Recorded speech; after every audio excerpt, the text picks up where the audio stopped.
A Jakarta court has sentenced a prominent Indonesian militant to 15 years in prison for his role in the 2002 Bali bombings. Arif Sunarso, also known as Zulkarnaen, was a former military commander of Jemaah Islamiyah, a Southeast Asian terrorist network with ties to al-Qaeda. Saiful Bahri Ismail reports. Prosecutors had demanded a life sentence for Zulkarnaen, who appeared in court via video link because of COVID-19 rules.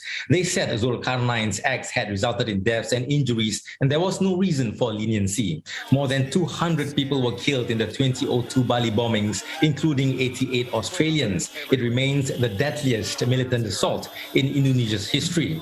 Zulkarnaen's lawyers had urged the court to free him from all charges and sentencing demands. In his defense, the lawyers said that Zulkarnaen cannot be convicted under the 2003 anti-terrorism law because the Bali bombing incident happened before the law was passed. Zulkarnaen had also argued that he was a leader of the JI's military wing but was not involved in the operation of the Bali bombings. He was focused on organizing his team for sectarian conflicts in Indonesia's Ambon and Poso districts and southern Philippines. But the judges were not convinced. They said the fact that he was the head of the team and agreed on a plan in Bali, it could be considered agreeing to the plan.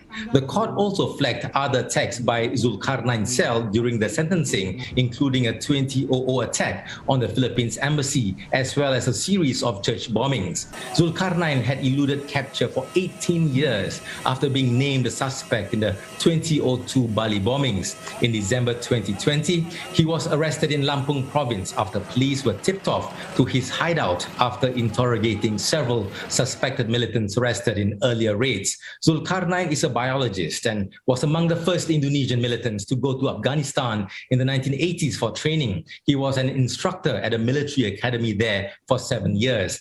He has also been listed on an al-Qaeda sanctions list by the UN Security Council for being associated with the group's founder Osama bin Laden. The Security Council said that Zulkarnaen, who became an expert in sabotage, was one of al-Qaeda's representatives in Southeast Asia. He was also one of the few people in Indonesia who had direct contact with Osama's network. Saiful Bahri Ismail, CNA, Jakarta.